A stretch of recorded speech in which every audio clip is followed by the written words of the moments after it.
अगर ये वीडियो आपको पसंद आए तो लाइक करें और शेयर करना मत भूलिए। सब्सक्राइब करें लक्ष्य टीवी चैनल को और बेल आइकॉन पर क्लिक करना मत भूलिए लेटेस्ट वीडियो सबसे पहले पाने के लिए। जुष्टो मुक्त गणेर निजाक्षर पदे दिव्याकृति सादरमयो भक्तो प्रकटे बभूवदया धर्मांजन श्रेय छे यत्रोन्मूलितुं त्वधर्ममवितुं साधुश्च धर्मं शुभं ध्यायेतुं हरिमेश्वरेश्वरमहं सद्बुद्धिदं सर्वदा। બધા ભક્તોને જાજકન જય સ્વામિનારાયણ, જય શ્રી કૃષ્ણ, જય શ્રી રામ, જય હિન્દ, જય ભારત।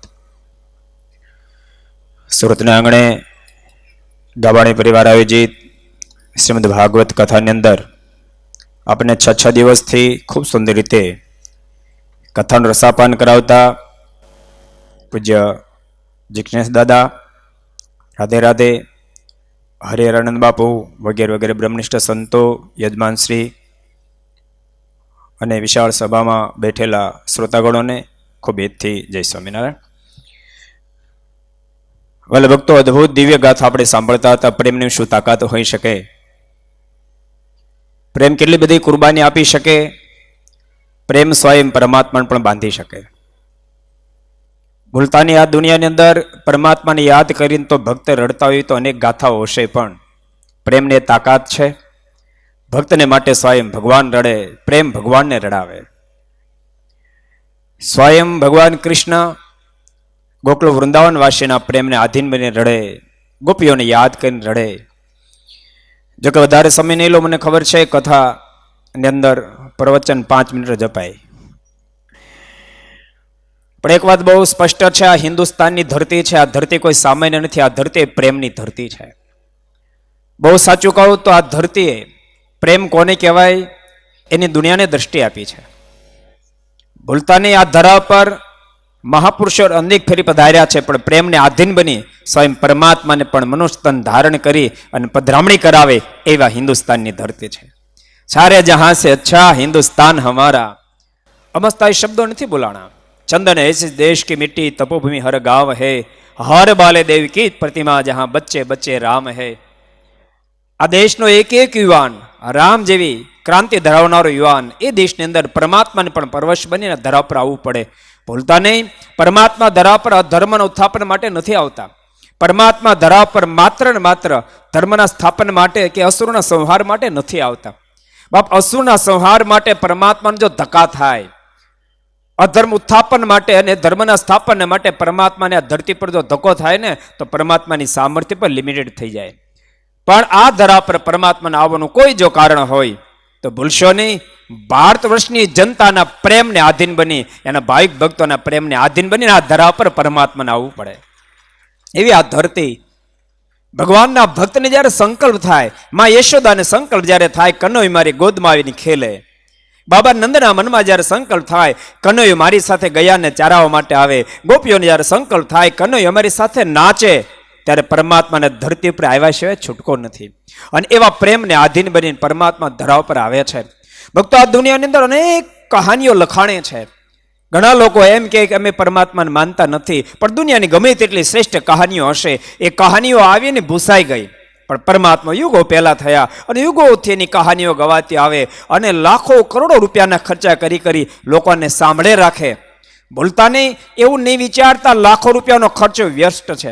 ઘણી ફેર આપણે એવું વિચારે કે લાખો રૂપિયા આવી કથામાં ખર્ચે, એના કરતાં કોઈ ગરીબને આપીએ તો, કોઈ નિરાધારને આપીએ તો, પણ ભૂલશો ને, વાત સારી છે, કોઈ નિરાધારને આપો, કોઈ ગરીબને આપો, પણ તમે 50 લાખ આપશો તો 50 લાખ જ ગરીબને મળશે। પણ બાપ, આવા મહોત્સવના માધ્યમથી, એ કથાના માધ્યમથી, આ વક્તાશ્રીઓના માધ્યમથી જ્યારે જ્ઞાન પીરસાશે ને, ત્યારે એકની અનેક એવા યુવાનો તૈયાર થાય, અનેક એવા અમીરો તૈયાર થશે, એક 50 લાખ અનેક ગરીબોને માટે ફાળવશે। ઓલા 50 જ આપત, આમાં 500 જણા 50 લાખ આપે એવા નિર્માણ થશે। એ કથાની તાકાત છે અને એટલા માટે યુગોથી કથાઓ ગવાતી આવે છે। જીવાત્માને નવો મોડ આપે છે, જીવાત્માને નવો મોડ આપે છે। ભૂલતા નહીં, આધ્યાત્મિક પથમાં મૃત પાય બનેલા જીવાત્માને નવું જીવન આપે છે। રાહ ભૂલેલાને બાપ નવો રાહ દેખાડે। રાહ દેખાડનારા દુનિયામાં કોઈ શ્રેષ્ઠમાં શ્રેષ્ઠ માધ્યમ હોય તો પરમાત્માના ચરિત્રો છે। અને ગાબાણી પરિવારે આવું સરસ જ્યારે આયોજન કર્યું હોય, અને સુરતની ધરતી તો જુદી જ ધરતી છે। સુરતની ધરતીને કોઈ ન આંબે. મને એક ભગત કહેતા હતા, મને કે સ્વામી અમે જ્યારે નાના હતા ને આજથી 25 વર્ષ પહેલા અહીંયાથી સૌરાષ્ટ્રમાં જઈએ ને બસમાં સાથે જઈએ, તારાપુર સુધી પરસ્પર કઈ નાસ્તો કરવા માટે બસ ઉભી રહે ને તો ઓલો કે હું આપી દઉં, ઓલો કે હું રૂપિયા આપી દઉં, ઓલો કે હું બિલ ચૂકવી દઉં, પણ તારાપુર સુધી. તારાપુર પછી બસ જો ઊભી રહે અને બિલ ચૂકવવાનું થાય તો પેલો કે તું ચૂકવ, પેલો કે હું શાનું ચૂકવું, તું ચૂકવ. બાપ આ ધરતી પર તો હાથ લંબાવવાની આદત વાળી આ ધરતી છે, લો આપો. અને આ ધરતી એટલા માટે સુખી છે, બોલતાની લેનારા આ દુનિયામાં તમે બહુ વ્યાપક દ્રષ્ટિ ફેરવશો તો ખબર પડશે. ભીખ માગનારા કોઈ દી અમીર બન્યા નથી, બાપ આપનારા કોઈ દી રંક થયા નથી, આપનારા કોઈ દી ભિખારી થયા નથી. આ તો આપવાની સ્વાભાવિક ગુણ ધરાવનારી ધરતી, આ તો કર્ણને પણ સમાવી શકે એવી આ દિવ્ય ધરતી છે ને એની અંદર તમે 6 દિવસથી પૂજ્ય જિજ્ઞેશ દાદાને સાંભળી રહ્યા છો. ખરેખર ખૂબ સુંદર શ્રેષ્ઠ વક્તા છે અને ખૂબ સુંદર રીતે પીરસે છે, ખૂબ સારી રીતે પીરસે છે. નતર વિદ્વત્તા હોય પણ વિદ્વત્તા હોય પણ એને માટે કામ લાગે, અન્યને માટે કામ ન લાગે. ઘણી ફેરી ટીચર વિદ્વાન હોય પણ વિદ્યાર્થીને કશું સમજાય નહીં તો શું અર્થ છે? એમ વિદ્વત્તા ગમે તેટલી હોય પણ શ્રોતાને વાત ન સમજાય, શ્રોતાના હૃદયમાં પરમાત્માને પામવાની તાલાવેલી ન જાગે, પ્રભુને પામવા માટે પ્યાસ ન પ્રગટે તો બાપ વિદ્વત્તા પણ શા કામની? એ જ સાચા વક્તા છે, એ સાચો વક્તા કહેવાય કે જગતમાંથી સુખ ઉપજાવી શકે અને પ્રભુમાં પ્રેમ પ્રગટાવી શકે. એ સાચા વક્તાની નિશાની છે. તો જિજ્ઞેશ દાદાની કથાના માધ્યમથી હજારો ભક્તોને પ્રભુમાં પ્રેમ પ્રગટે છે અને પ્રભુની સાથે લગાવ લાગ્યા છે. અને ભૂલતા નહીં, દુનિયા ખોટી એમાં મથતા નહીં, થાકી જાશો બાપ, થાકી જાશો. એના કરતાં ભગવાન સાચા એમાં લાગી જાશો ને તો દુનિયા તો આપોઆપ ખોટી થઈ જશે.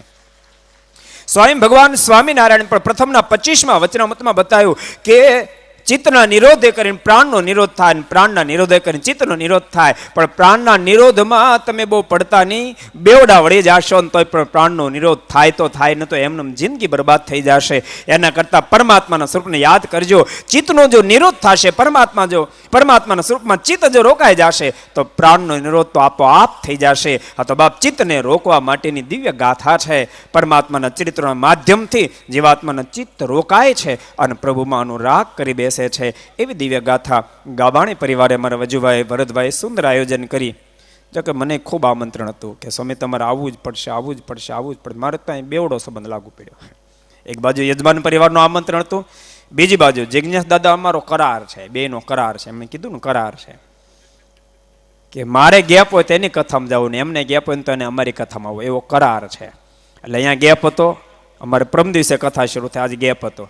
તો ભરતભાઈનો વજુભાઈનો પ્રેમ હતો, જિજ્ઞેશ દાદાનો અમારો કરાર હતો, જેને કારણે અને સુરતની ધરતી પર તો બાપ કોને આવવાનું મન ન થાય? સુરતની ધરતી પર તો સ્વયં ભગવાનને પણ આવવાનું મન થાય. એવી આ દિવ્ય ધરતી, એમાં તાપીનો કિનારો, જે તાપીએ સુરતને પાવન કર્યું અને ધરાને પણ પાવન કરી છે. એવી ધરતી પર દિવ્ય કથા શ્રીમદ ભાગવતની જ્યારે ચાલતી હોય, ભક્તો અનેકવિધ માધ્યમો પરમાત્માને પામવાના છે, પણ શ્રેષ્ઠમાં શ્રેષ્ઠ કોઈ માધ્યમ હોય તો પરમાત્માની દિવ્ય ગાથા છે. પ્રારંભમાં પરીક્ષિત મહારાજે બહુ અદ્ભુત પ્રશ્ન સુખદેવજી મહારાજને પૂછ્યો હતો. ગુરુદેવ, જેનું મોત નજીક આવી ગયું, અતઃ પુષ્ટામી સંસિદમ યોગીનામ પરમમ ગુરુ પુરુષ યત કાર્ય પ્રિય માણસ્ય સર્વથા. જેનું મોત નજીક આવી ગયું હોય એને શું કરવું જોઈએ કે જેના માધ્યમથી મુક્તિ સંવિત બને? પરીક્ષિત, એના માટે મન રોકાય, મન સ્થિર થાય તો મુક્તિ થાય. પણ મન સ્થિર કેમ થાય? અષ્ટાંગ યોગ સિદ્ધ કરવાથી મન સ્થિર થાય. પણ ગુરુદેવ, અષ્ટાંગ યોગ સાધતા તો વર્ષો વીતી જાય, અષ્ટાંગ યોગ ક્યારે સિદ્ધ થાય? પરીક્ષિત, તારી વાત સાચી છે ગુરુદેવ, બીજો કોઈ રસ્તો? બીજો એક રસ્તો છે, હું તને ભગવાનના ચરિત્રો સંભળાવું, એમાં તારું મન રોકાઈ જશે ને તો પણ તારી મુક્તિ થઈ જશે. એવી દિવ્ય ગાથા. પણ આમાં એક જ ભયનું સ્થાન છે, અને ભયનું સ્થાન એ છે પરમાત્માના સ્વરૂપની અંદર, પરમાત્માના ચરિત્રમાં સંશય ન થાય.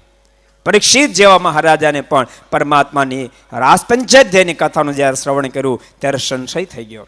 અને પરીક્ષિતને એવો તો સંશય જબરો થયો, સકથમ ધર્મ સેતુ નામ વક્તા કરતા ભે રક્ષિતા પ્રત્યમ આચરત બ્રહ્મન પરદારાભિમર્શનમ. આ ધરા પર ધર્મના સ્થાપન માટે આવેલા પરમાત્માએ પર નારીની સાથે એવી રાસોત્સવની લીલા કેમ કરી? સુખદેવજી મારીને આંખોમાંથી આંસુડાની ધારાઓ થઈ. પરીક્ષિત, તે બહુ મોટી ભૂલ કરી, બાપ પરમાત્મા સ્વયં દિવ્ય છે, એના સંબંધથી તમામ તત્વો જો દિવ્ય થઈ જાય તો પરમાત્માને ક્યાં બાધા. બહુ દિવ્યતાની વાતો કરી. આખી પરીક્ષિતનો સંશય ટળાયો છે.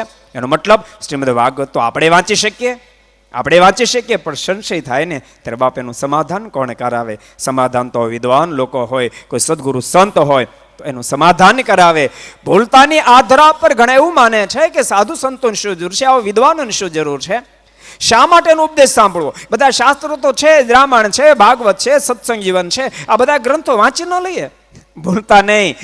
જો માત્ર વાંચી લેવાથી, પુસ્તક વાંચવાથી આપણે પાર ઉતરી જતા તો લાખો કરોડો રૂપિયા સ્કૂલ કોલેજમાં ન ખર્ચાતા. આપણે કયું પુસ્તક નથી. અને એને પ્રોફેસરો પુસ્તકની બહાર ભણાવે છે શું?